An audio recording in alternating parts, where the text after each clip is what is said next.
Okay, well, my name is Ruth Stone. I'm Associate Vice Provost for Research here in Bloomington and also Director of this Institute for Digital Arts and Humanities, of which your professor is a alum, having been a fellow of this, and once a fellow, always a fellow.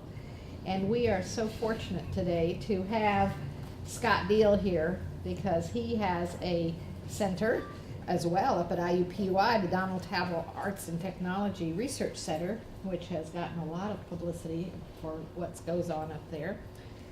And Scott is a percussionist, I think, in the beginning of his life, but he's now turned to all kinds of things. He's a founder of the Telematic Collective, an internet performance group comprised of artists and computer specialists. He's premiered solo, chamber, and mixed media works throughout North America, Asia, Europe. And in 2011, he and Matthew Bertner won the Internet 2 IDEA Award, IDEA Award, for their co-creation of Axelock.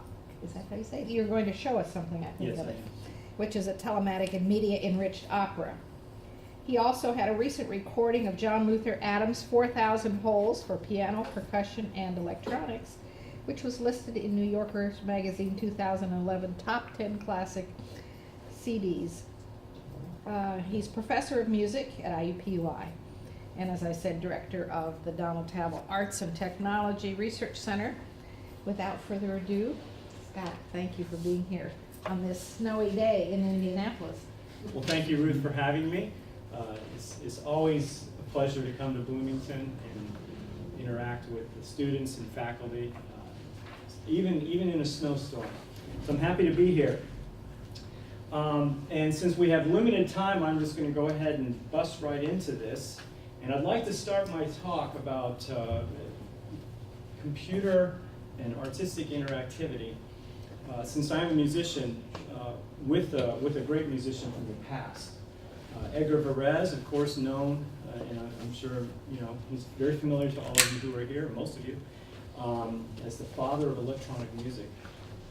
And he was quoted in 1916 with this statement that has occupied my thoughts for 20 years. I thought about this, and when I first read it, I was sitting in your seat. I was a graduate student in music, working on my doctorate. And so what he said was, I've always felt the need for new mediums which can lend themselves to every expression of thought and can keep up with that thought. And so we're going to go ahead and leave Mr. Varese for now, but at the end I want to come back and visit this statement and consider it and perhaps talk about it with you. This is a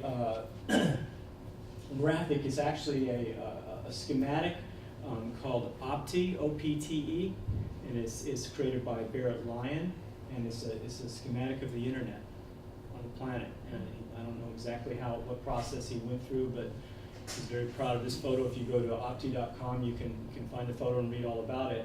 But I like to begin these kinds of presentations with a graphic like this because, like we see the physical world, our planet, with the continents and the oceans, and we can see cities and everything, but when we see the virtual view of our planet, which if you had an ability to see all the telecommunications activity, if it was physically visible, and if you were way out in space, this is something I think it would look at and would show really what we're thinking, in a very split second, shows what humanity and what the species of this planet are doing.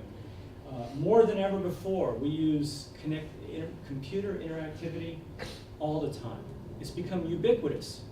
In fact, I dare say, even today, if you don't even count checking your email or surfing the web, I would, if I was a betting person, which I'm not, but if I was, I would safely bet that all of us have somehow interacted with computers in just our daily, whether you go to the gym, whether you're in the kitchen, operating appliances, when you're filling up your tank, if you're buying a cup of coffee in a machine, you give it money, it gives you selections, it tells you you can't get this one, you have these choices, and then you get the prize at the end after you get the money, you get your drink. And so all these things is just more and more and more. In fact, here's a photo I just took. This is my lovely wife, Clara. and our return from our Christmas up in Alaska, and we were in Minneapolis Airport. As you can see, it was an all-night flight. We were there at 7:30 in the morning, about to eat breakfast, and I said, stop, stand next to this. This is an interactive kiosk. And it's just fantastic. They just put it up, and because I go through Minneapolis Airport fairly frequently, so I think it's rather new. But you just go up and touch any part of it, and it immediately tells you, what you need to know and where the restaurants are or anything you want. You can completely just sit there and have a conversation with it. Microphone on, okay. And so, just a short example that is creeping up on us more and more. It's becoming a regular part of our daily lives. All right, let me turn the microphone on. And record. And record, yes.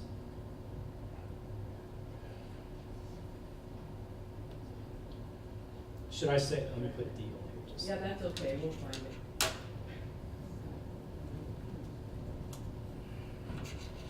Okay, now we're being recorded, and the screen's being shared. Let's go back to this. Okay, so as with this knowledge, it just makes sense that we've always, all throughout history, and I think composers would feel this more acutely than performers or other kinds of musicians. But we always use our tools to communicate with each other. So the Stone Age rocks, but now interactivity is a normal part of life, and so it's just only logical that it shows up in the music and in the art and the drama and everything else. So with this thought in mind, or these notions in mind, what we've created down in up in Indianapolis in the lab is a series of projects of telematic art. And so let me just quickly go through what telematic art and interactive performance is. First of all, it uses telecommunications. Now this doesn't have to be the internet, but what we like to do is high bandwidth internet too, which actually historically from right here in Bloomington in November, there was a 100 gigabit connection that was created between Bloomington and Seattle at supercomputing just in November. So there's high bandwidth internet too, but then there's also everything to a local area network, just between two people and with PDAs. The second thing is it's a synthesis of mediums. Okay, music, art, drama, dance, literature, poetry, you name it. Commentary, documentary, basically expression. So the common denominator being expression, and then going from there, because the software enables so much blending anymore. And so as we see, actually I'll explain this photo, we'll see this photo a little bit later. And then finally also, it's the work nature of it is interdisciplinary and multidisciplinary. Okay, expanding to transdisciplinary, creating disciplines as well. But the teams of people that work in this medium and do this are never restricted to artists. It's artists, computer programmers, computer scientists, engineers at times, financial people. You can't do these big works without this consideration. So very much a collaborative effort for all involved. Here's a meeting, a typical meeting when we work with people who are going to collaborate in a performance. Here's a rehearsal. So you can see actually myself and then Charles Nichols from Montana in preparation for a performance that took place several years ago. Lots of meeting. So at IUPUI, we started a group called the Telematic Collective, and it's an interdisciplinary group, mostly musicians, but also we do get art students and also computer science students and computer engineering. Our program is actually in the School of Engineering up at IUPUI. So we've had good opportunity to perform with a large number now of universities throughout the country that are getting involved in this, and sometimes with some very interesting people. This is a photo of a performance that we did, and I can't point out to you where she is with Pauline Oliveros. This is her group that's on the screen. While we're on the stage, some of my students are on the stage, and so we did a collective performance together.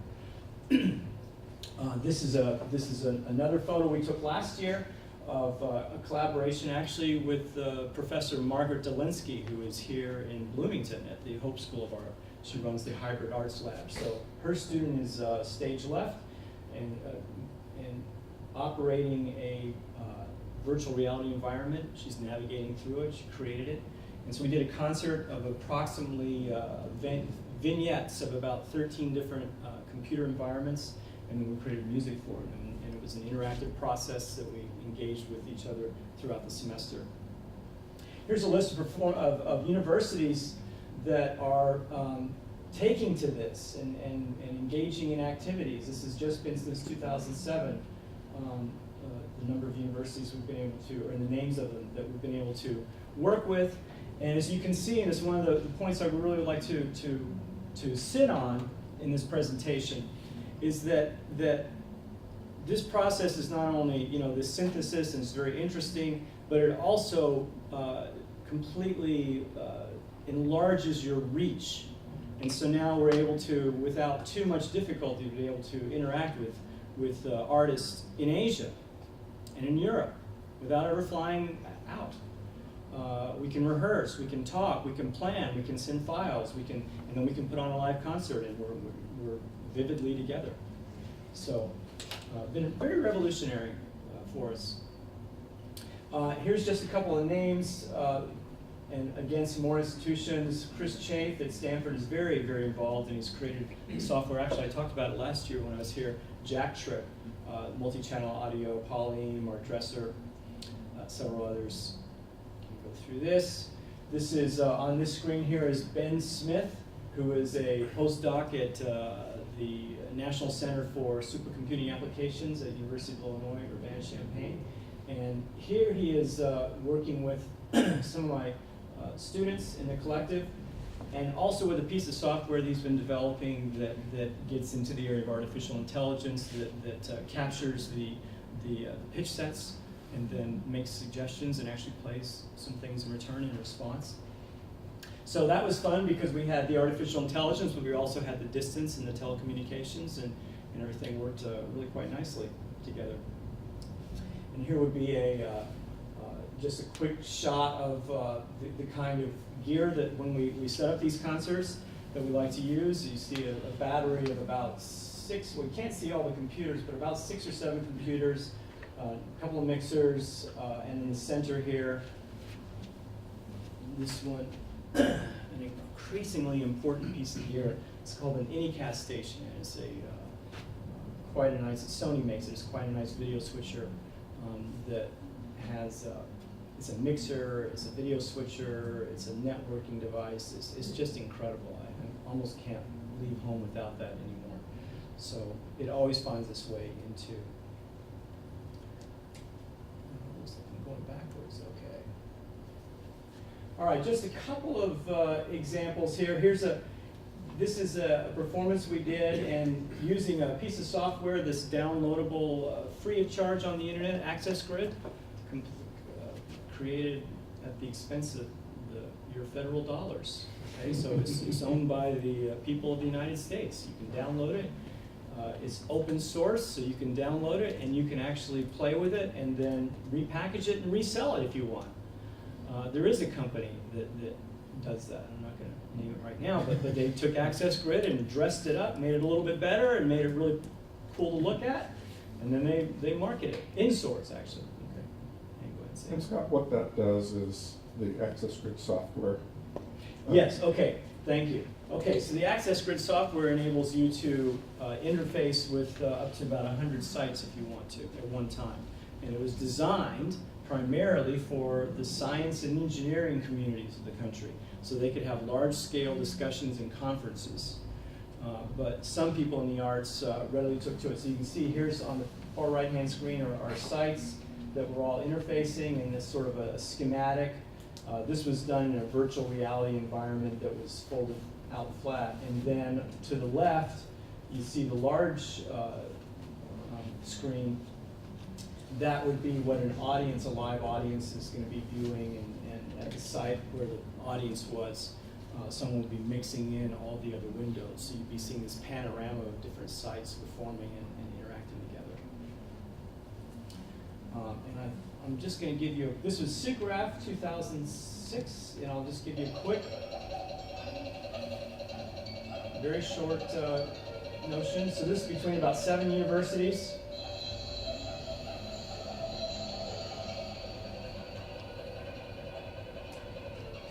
Myself and Charles Nichols. Again, the wonderful thing of these large VR environments is they're extremely vivid. Usually the disadvantage is that the rooms they're in, it's hard to get more than 100 people into them. But when you mix a room like this with its capabilities, with the promise and the capabilities of high bandwidth internet, you're in for some really, really stunning results. And so this was a play by a very famous playwright, David Henry Wang. It was a 2-person play, so we could afford 2 actors. And then I collaborated with actors and a producer, I was a producer and a director, and musicians, and then a wonderful graphic artist who painted and also did computer graphics and created the scenery that was mostly animated. It moved a lot. It was a very mystical play. It's about magic, and it's a tragedy because it has a lot of magic in it. And so we used the screen to our advantage. And here are the players. Richard Gell from San Francisco, and then a colleague of mine in Illinois, Greg Beyer at Northern Illinois University, and I was also playing. And here's another shot of the VR environment, and in this time we're also using Access Grid and interfacing with the Helsinki Computer Orchestra, where they sent us their mix. It was a laptop orchestra of about 10 players. So they were playing a piece and then mixing it, and they sent us the mix, and then asked us, they created it so that my students played on top of their mix, and it was sent back and received in a concert in real time there. This is, let me back up.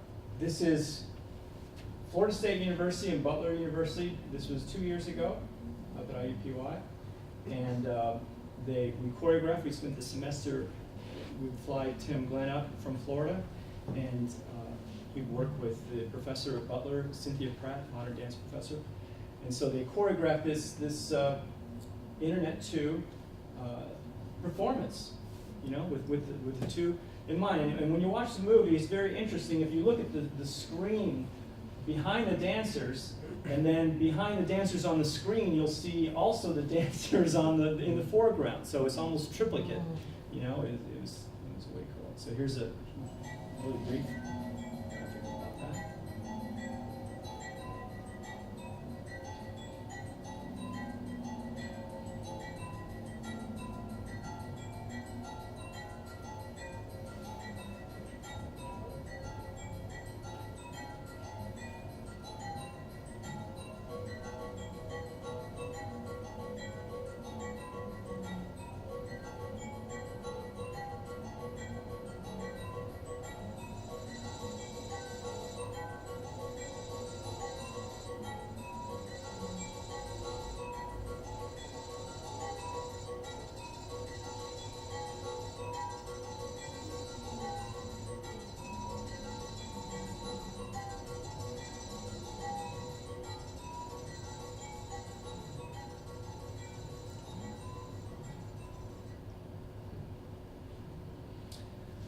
So another one, another telematic performance, Dance Kaleidoscope, professional company in Indianapolis, and then with several. And I'm just going to play just a second of this one, but the musicians were online, and this was actually a matter of practicality, as there was no room on the stage for musicians, and so we came up with this option. But it turned out to be a very satisfying performance.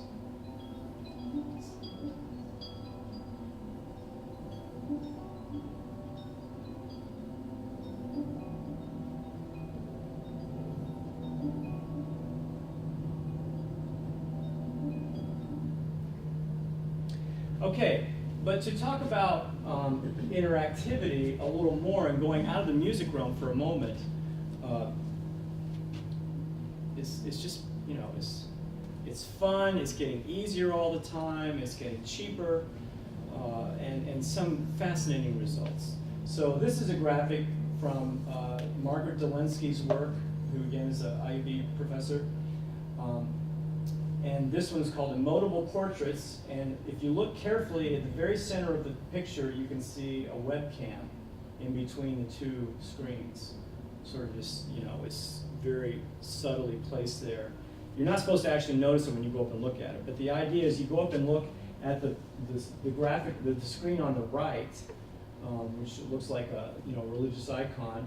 And there's also music playing. It's Renaissance music. And so you're sitting there contemplating it, and then suddenly on the screen on the left, in all these faces who look like saints, your photo of your face is going to appear in one of the you know, the group just sitting there observing. And so you get to watch it, but then suddenly you get to see a picture of yourself watching, you know, and becoming part of the very art that you yourself are participating with. This is a group that sort of takes the idea of performance to new levels. This is the Mobile Performance Group, and they're from Stetson University in Florida. And they came to Indianapolis, and they gave me the strangest tech request I've ever received, especially for a really high-tech group. I was expecting, you know, hard drives and sound systems and projectors, and they said, no, we need 3 shopping carts, that's all we need. You know, I had to verify, was that all you wanted to say in the email?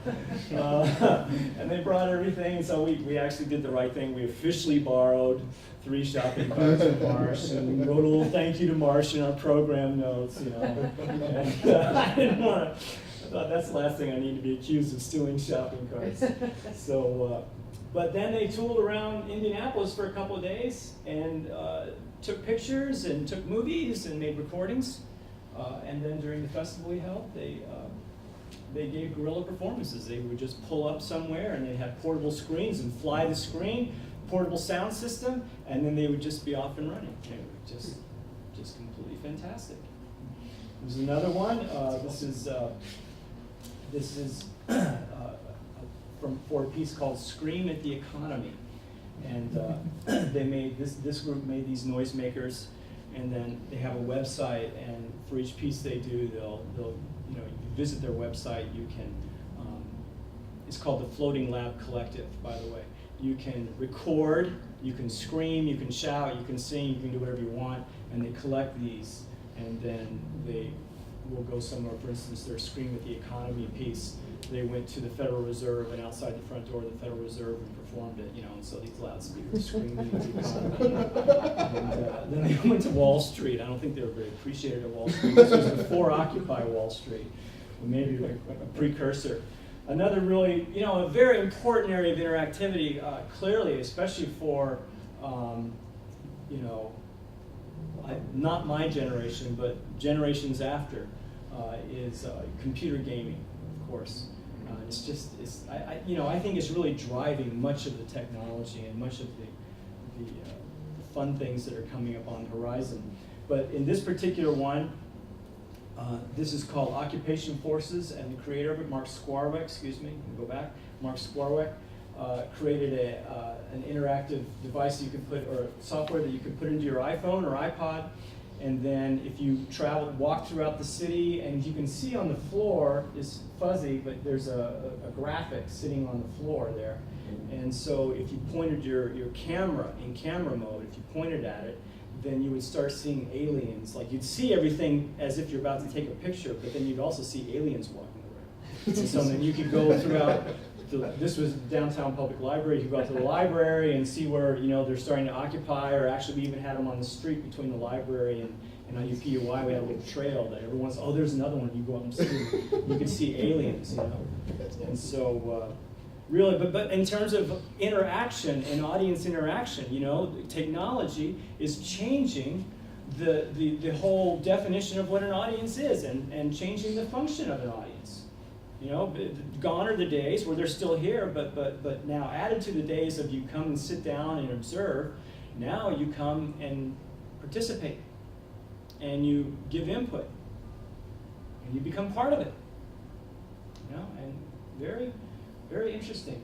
And I'm going to talk a little bit about that in this opera as well, because we included that element in this. This is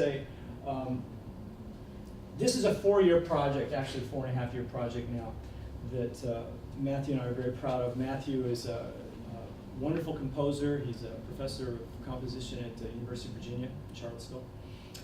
And he runs a small institute there called the IMRG, Interactive Media Research Group. And so the IMRG and the Tavel Lab, back in 2007, began to work on this project, find funding for it, for the composition of it, and we had to create software to execute the opera, and also to collect information. So it's an opera about climate change, and the focus of it is northern Alaska.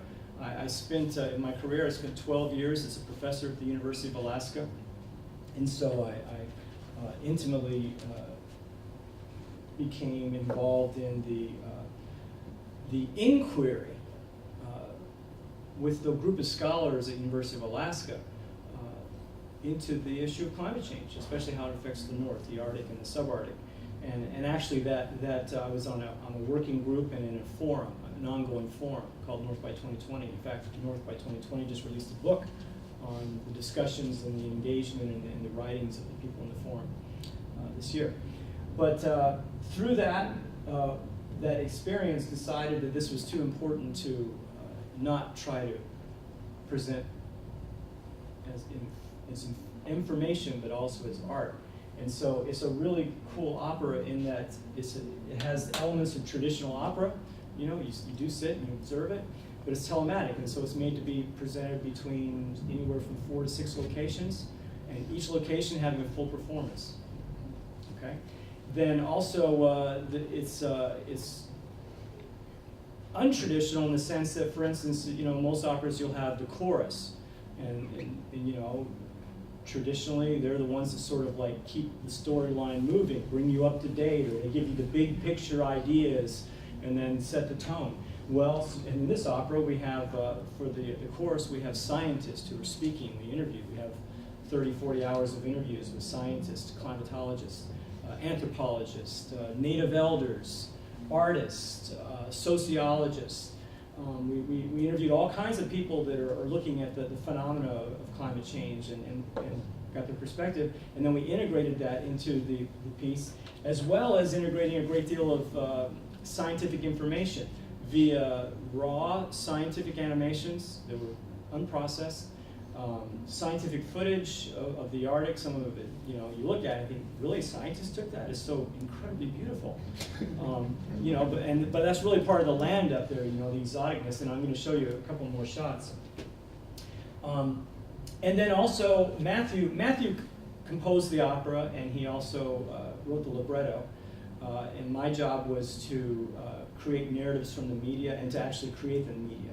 And so that was, and produce it. I'm the producer, chief grant writer, phone caller, make it happen person, and Matthew wrote the studying music. But when he wrote the music, what we also got 50 years of ice flow information, the Arctic, you know, the ice, the sea ice covering the Arctic, ebbs and flows every day, and then seasonally, you know, in the winter it's this big, and in the summer it's this big, and then in 20 years it's going to be this big in the summer, and one day it's not going to be around anymore. And so 20 years of gathering that data was embedded into the score, okay, and really in large part determined the entire score of the pitch sets and some of the rhythmic sets. And you know, if he was here, he could give you a much better understanding of how he did that, but we really wanted to literally take the science and stick it in the music, and so that's what he did. That photo you saw right there, we got a we got a trial, not a trial.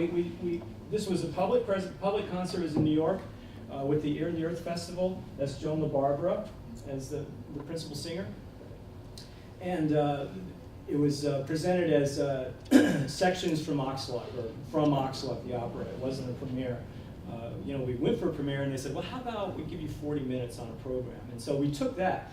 But fortunately, they liked it so much that this year we are giving the world premiere. It's a 2-hour opera, and on October 29th in New York, it will be NYU, it will be Ear to the Earth, it will be McGill University, the Kermit Lab at McGill, It's IUPUI as a small satellite. It will be the Phillips Gallery in Washington, D.C.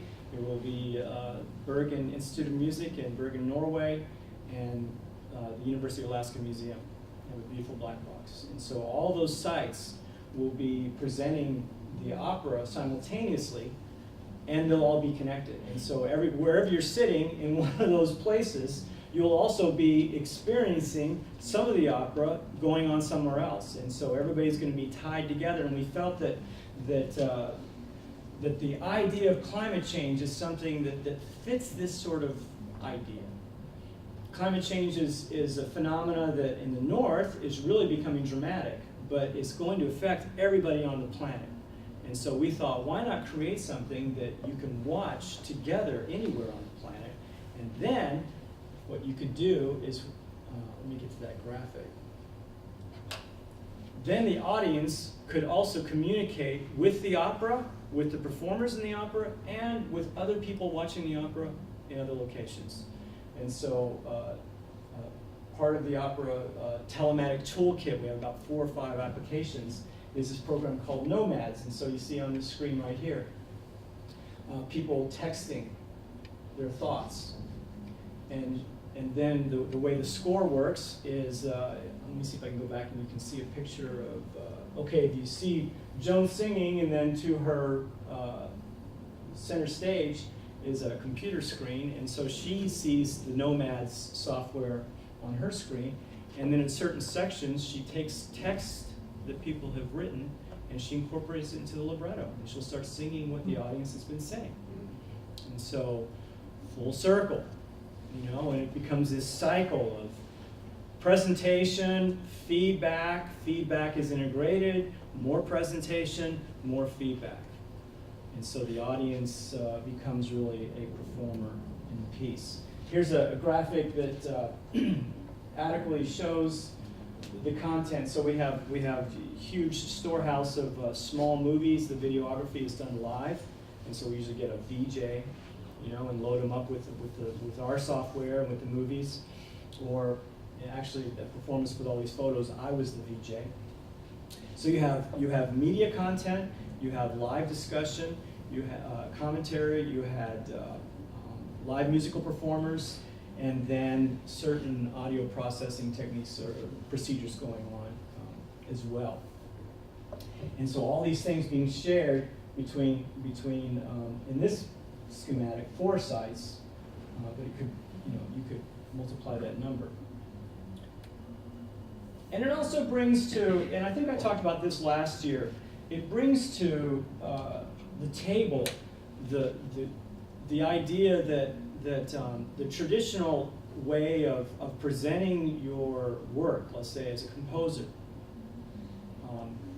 is expanding.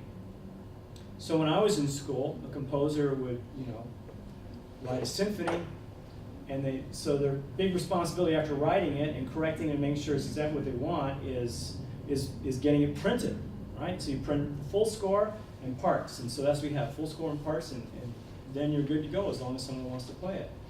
But today, for instance, in Oxlock, we have the full score and parts, but then we also have hard drives of 30 to 50 gigabytes of media that need to go. We have software applications with instructions and with schematics of what kind of computer array needs to be in place, what kind of projection do you need in place. We try to encourage people to use 3 projectors, 3 screens at least.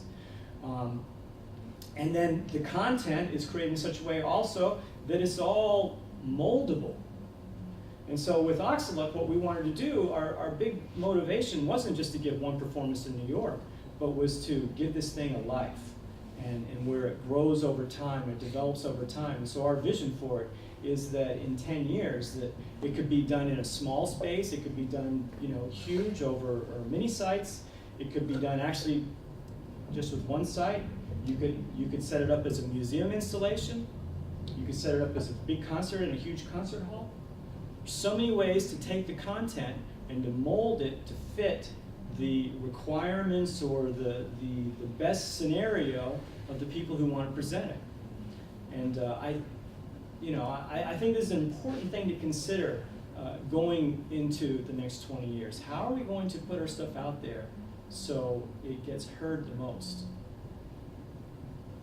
or seen the most?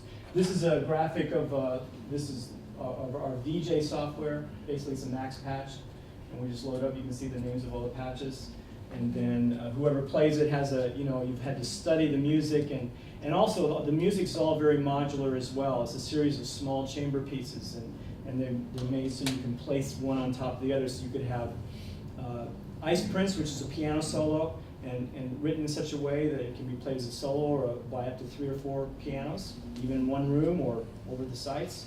But you could layer on top of Ice Prince, the percussion ensemble, 6 quintets. On top of that, you could layer at certain sections Wind Prince, which is a chamber winds piece, and you could interchange. And so once you come up with your map and you know exactly how much of the opera you want to use, and start placing that and having the sites place their pieces, and with the direction of, say, someone who knows the work really well. And then the VJs are able to know, okay, this is where community shots need to come in, and this is where stuff of the Arctic needs, and this is where we need to see some water and wind. And then they're free also to be very creative with these small components of media, as opposed to, a huge 2-hour thing that's very inflexible. You just hit play and then hope for the best that it gets to the end. So it's very, very, very in the moment. Almost like improvisation. You have the materials, but then it's up to you and your artistry to make it work well and make it compelling. Okay, why don't I stop here real quick and see if there's any questions? Yes, Yes. I have one. So that's really fascinating that you can have, it sounds like multiple performance locations happening simultaneously. Yes. Did the composer, is the technology such that the performances are instantaneous and they hear them as instantaneous, or did the composer have to write it in such a way that it could be a little washy? With a little latency. Sure, latency. Right. So the precision. Great question, and it's always an issue when you're dealing with the internet, of course. And so this one definitely has play in it. Okay. It definitely has play.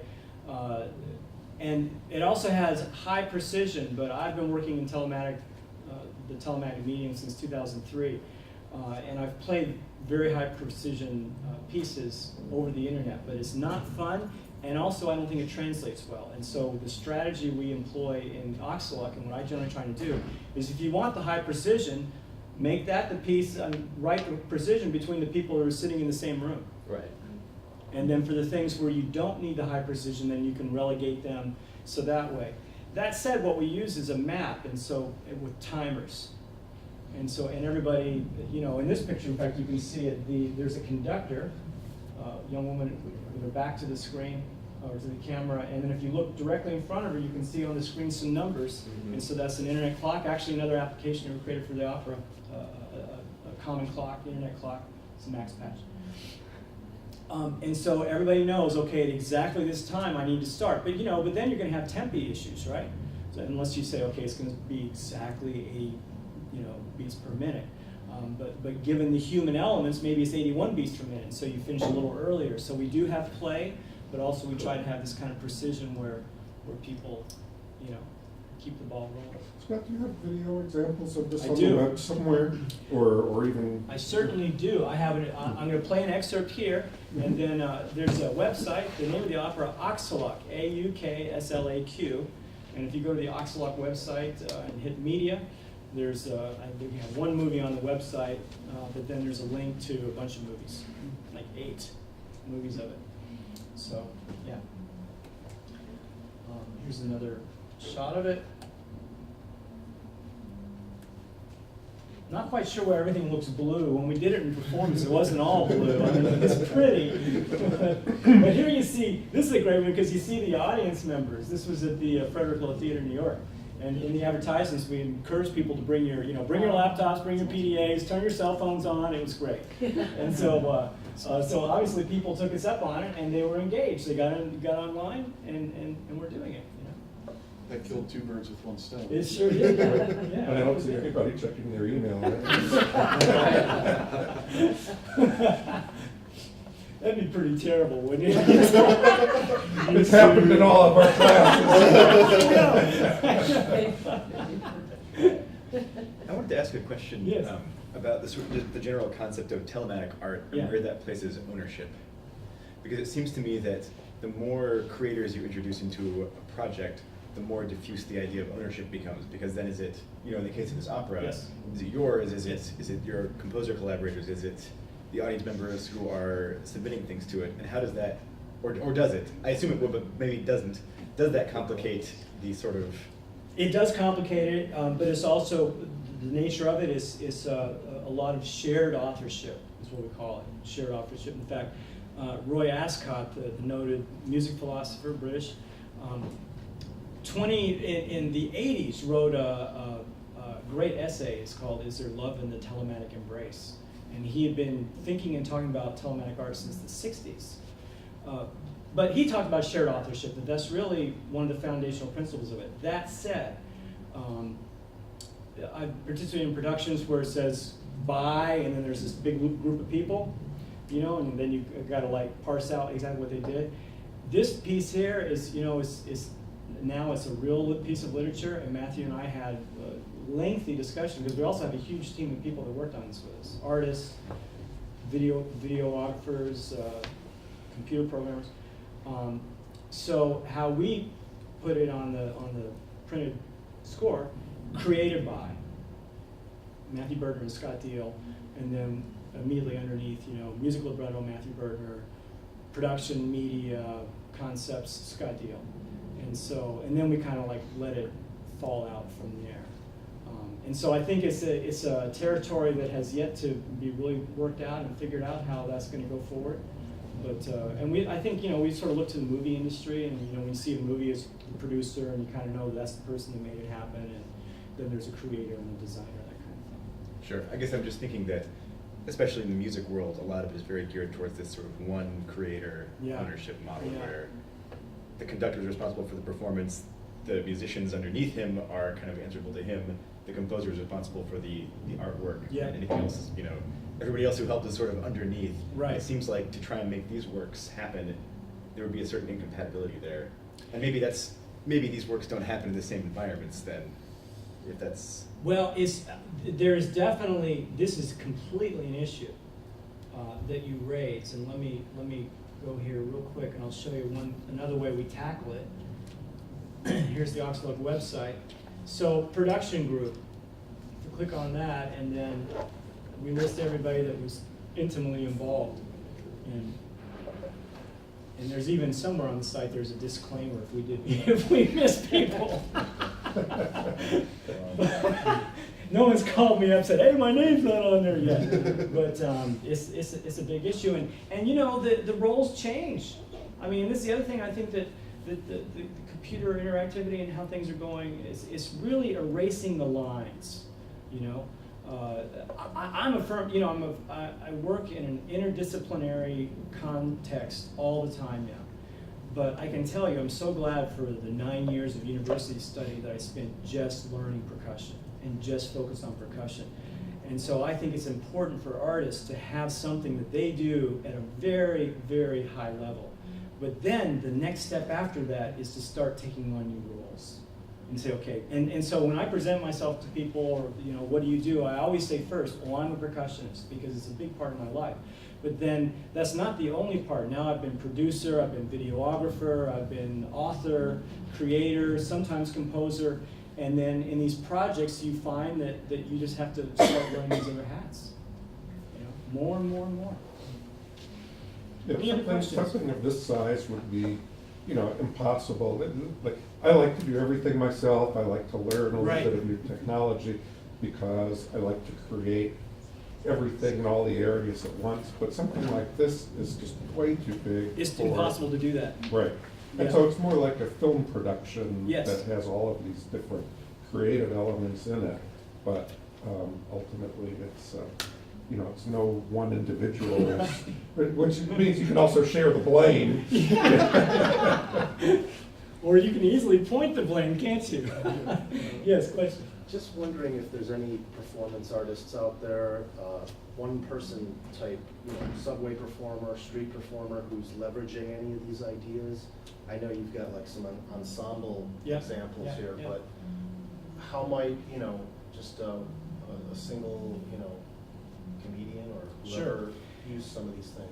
Well, on the musical side, I can name some musicians that I think are doing a pretty phenomenal job. I'd say at the top of the list is Pamela Z. You guys ever listen to her music or seen her perform? She has media, and everything's always in real time. I mean, we had her in Indianapolis, and I was astounded at the simplicity and the small footprint. The simplicity of her presentation and how small the footprint was. Basically, she shows up with 2 laptops, and that is it.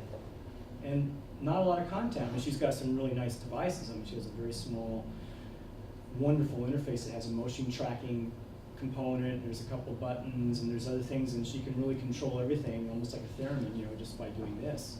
And then she's free to be very artistic, and she's a wonderful singer. And then she also is capturing images of her singing, and then they're coming up and they're doing things with each other, and it's just fantastic. And she has a great website. So say Pamela Z. I think also Todd Reynolds is perhaps one of the most cutting-edge technology musicians, violinist out of New York. He's the founder of, he's not in it anymore, but if you've ever heard of the Ethel Quartet, New Music String Quartet, he's the founder of the Ethel Quartet. He's also, we had him in Indianapolis my first year, great guy. Big Max MSP user, big Ableton Live user. Luc Dubois is probably one of the preeminent video artists right now, and he's also a composer. He's in New York, he has a great website. He's a very important figure in New York, very important. Again, and the thing I notice about these people when you encounter them and engage them is that it's what they do has been distilled down to very simple elements that are powerful. And then they present, it's elegant, and it just seems like almost nothing, but it's fantastic. Any other questions? I saw a couple of other hands raised, or I can just keep moving. Yeah, I was going to ask if the process of collaboration or the co-creation is liberating in a sense of that it gives you, not in the sense of like you have your task of, a Marxist kind of way, like this is my job, but it's liberating in the sense of being able to say, this is an artistic contribution that I desire to make. Does it make the artistic process easier, I think? Wow, that's an interesting question. I think it just is a different artistic experience.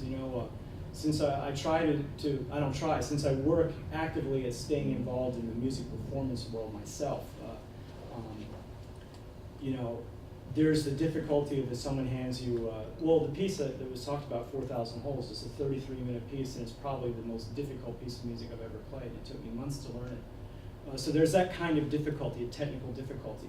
Where in the collaborative work, I won't have that kind of technical difficulty, but then the challenge and the real challenge is cultivating positive relationships with the kinds of artists and technicians, and then getting them all on the same page. And so I'd say that's just as tough. So it's one or the other, and both of them are fun and both of them are a drag, in other words, And so I kind of like to have both things going on. And I'll say this too, Pauline Oliveros would agree with me on this. In fact, the first time I met Pauline, I was up in New York and I went to Rensselaer, to RPI, where she teaches, to meet her. And I happened to get there during a rehearsal. And so I walked in, my colleague and I walked in, and she says, yeah, come on over here and sit down. We'd never met, just been email. And they're finishing up rehearsing, and she turns to me, and just as if we had already been talking for 15 minutes, she said, this whole thing is about relationships, isn't it? And I was like, that's the most true thing anybody said to me in months. It really is about relationships. And so, which kind of goes counter, especially I think musicians, classical musicians, you take a place like Bloomington and composers, we like to shutter ourselves away, don't we? And I'm just gonna, and it's fun. I like that too. I love endless hours of practicing and quiet and privacy, But that's counter to the idea of being with people and working these things out. So that's where, again, I was talking about, you have to develop other skill sets. So, Okay, Thank you so okay. much. Okay, well, thank you, Scott. for- Oh, well, no, I'm not saying this, I have to go. Well, I don't know, anybody else have any questions? Are the slides posted? They will be, that's a recording. Let me show you something else in terms of motion tracking real quick. For those of you who can stay, I wanted to, because I was in the notice for this lecture, I talked about certain kinds of interactivity. Now, this is not my work, but I think it's just a great example. I'm part of an electroacoustic trio called Big Robot, and we do use motion tracking in our trio. I play all the percussion instruments, and the other two people in the trio are laptop performers. And so a lot of the music we create, and I'll show you an example at the end, is percussion with a lot of electronics, and this being done live. But this is a more vivid example. This is a piece written by a good friend of mine, Dan Hoskins. He's out in the Los Angeles area, professor out there. And this is a company in Germany, Frieder Weiss, which they've created a piece of software called Icon.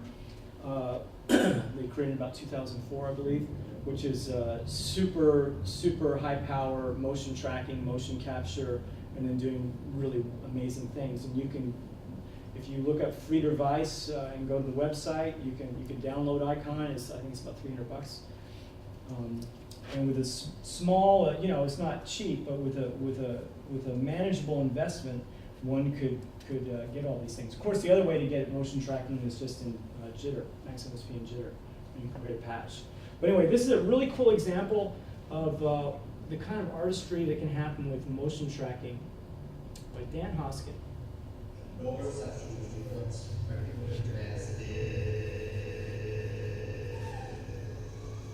So she's controlling the sound through the dance. They've set up a map, and the camera's looking at a map of the screen or of the stage, and wherever, there's certain sections of the stage she'll go and she'll trigger and then manipulate the text, and also the text itself is shown on as a poem, and then she can also manipulate the placement of the text with her motions.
Okay, and then just to stop that one, then one can ask, well, how precise can that get?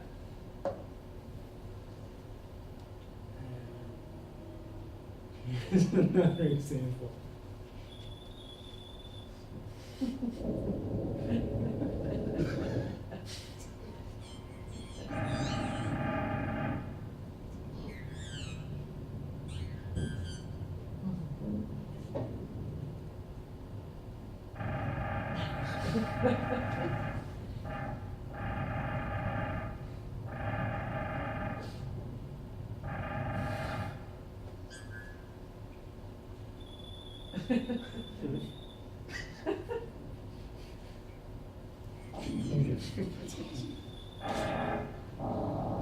A great company. Preparing for today, I went to their website, and then they have a whole rack of YouTube movies now. I mean, What's just their if you name? want, Frieder Weiss. So Frieder, so it's capital F-R-I-E-D-E-R, and then Vice. Very inspirational stuff, you know, in terms of interactivity. So, do we go all the way to one? I mean, it's almost one. Yeah, it's almost one, whatever. Okay, I People can field have to some go to questions. I can classes show or- you guys a little more. Do you have any example of your axilla? Oh, yeah. Let me do that. Exactly, I forgot. Here we go. Here is a short, and this is really cool because this one has all the elements. So you'll see the 3 screens, you'll see Joan singing, you'll hear the music, but then you're going to see the telematic element, the Tavel lab. We have musicians Tavel lab, they'll appear. We also have some of the footage of the scientific commentary, and so you'll see the scientist, actually in this particular one, it's an anthropologist talking about native Eskimo life, how it's, you know, radically changing, that kind of thing. So it has kind of all the elements for this that we've been going for.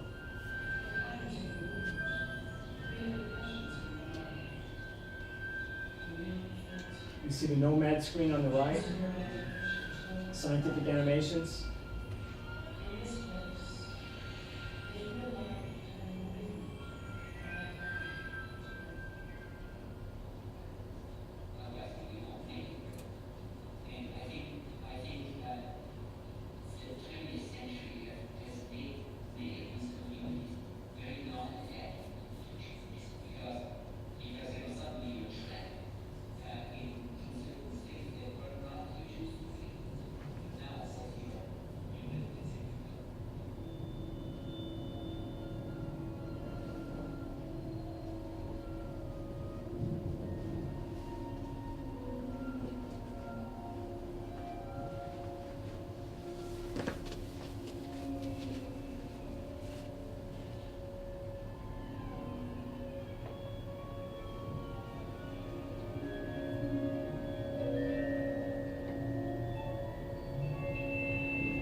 So I think that brings us to the 1 o'clock, pretty close to it. Yeah.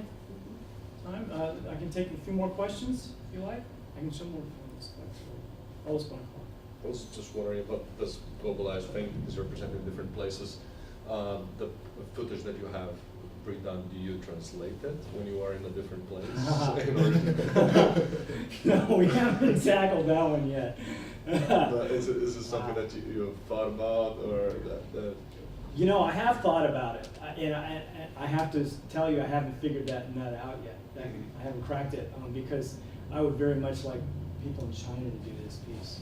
You know, the Chinese are actually putting a lot of money into global change research, climate change. They're very concerned about it. And so a piece like this would be right for a Chinese, you know, from Beijing, and then the Asian countries, also Russia. And so that's a... It's just I've been noticing that the TED Talks more and more, they have, maybe not translation but all the time, but at least they have the subtitles. Yeah. In more and more languages, Yeah. and sometimes 30 languages. Yeah, we'll have to come up with some really cool app that, you know, are there translation? You can say Yeah, words, you can hold it up. you can hold it and translate it, and so, you know, there's gotta be Yeah. some way, but that's a good point, yeah. Okay.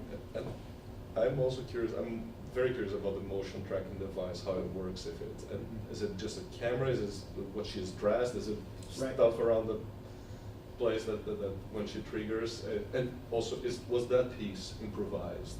No. Or, no, it's all, No, she's it's- supposed to move in a certain She's way? supposed to move, and it's very interesting. So the way a piece like that would be set up is that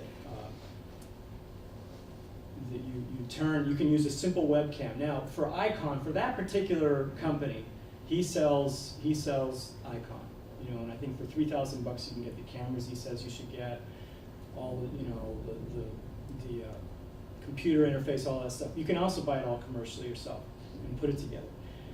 but and so his thing is a little complicated. He likes certain kinds of cameras, like he uses an infrared camera and all that. But I'll give you the simple sketch right now. You could do with a very, like just a mini DV camera, smaller. Is that the camera's looking at a field, right? And so you have no motion at all. You make sure, or the stage is empty, there's nothing moving, and then the camera captures it and knows that that's what is supposed to be there. And the software is loaded up with if this is the picture frame that the camera sees, the software has already made the instructions that this field here will cause this sound, a certain sound to start being manipulated. This field over here will trigger other sounds, and then motion in it will manipulate it in certain specified ways. Okay, this field up here, and so you can create a whole graph of actions that will take place, and then as soon as someone's moving, once it's been set that the camera and the computer has decided that's the field, then anything that moves inside it is going to trigger those sounds, or in this case also to trigger the text. And so then the composition is more to the dancers, move here, or you say here's the words, here's a set of instructions, here's the events that will occur if you do this, if you do that, and then you can actually turn that over to choreographers. And they could, and so the composition you deliver, again, is on a hard drive. It's sound files, and it's a framework, and it's a graph or a schematic with certain triggering aspects, and you give that to an artist, and then you say, play with it for a month, practice it, figure out what you want to do, how long you want it to be, and each piece becomes a sort of a different piece with the same The content. text is being, like the way he's saying, is being created live. pretty No, much. in this case it wasn't. But one could create live text. I think it'd be another layer of complexity. In this case, the text was triggered, but it was already in there as a poem. Right. It was triggered. But this motion tracking thing, here, let me show you an example too real quick. I'll get to it. It's, okay, here's a version where you won't see it obvious. But in this piece, Shot and Abandoned, this is big robot that will come in. Right here is a webcam. And it's kind of pointing out, you can't tell, but it watches my mallets. And then and then also I'm watching an instruction, a virtual instruction thing. When we go to sections, I'm told like a virtual conductor. It says next section, these pitch sets, and this thing happens. And also then I have to use an iPod. I punch certain things. And then the motion tracking is going to start manipulating software that changes the dynamics of those bells. And so now it's getting really crazy, and lots of ephemeral sounds. That's all coming from the motion tracking, triggering, and then causing the sounds to be processed in real time. And in this case, also the live video, the video is being processed as well. These are the two.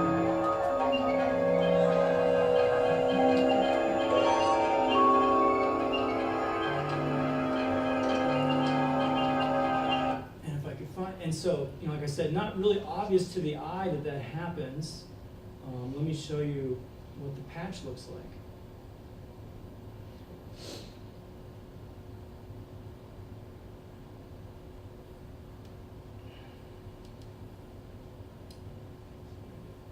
Let's just do this.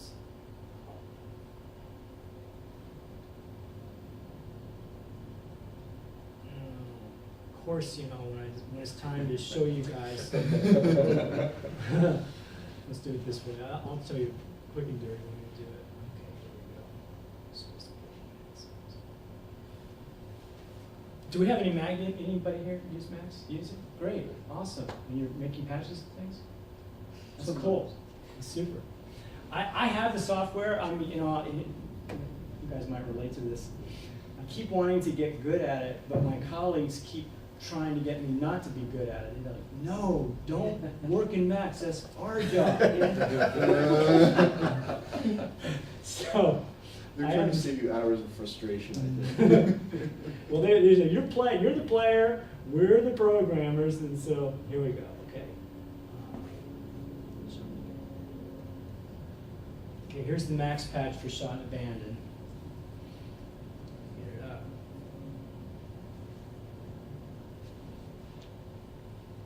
It's taking a minute. Here. Okay. So, and then I also see this on an iPod. So if I were to turn this on, and it takes a few. I might not be able to do it in terms of where you see my, But my picture would appear there, or whatever the camera's looking at. Oh, I know why. I dare not do it right now because it's gonna mess with Adobe Connect. But anyway, and so the processing units with chorus, ring modulation, and delay time. And then the motion tracking, and then I could even control, you know, we could set the output gain and do all kinds of settings. But then like I said, it's certain elements, and as you can see here, there's a score instructions.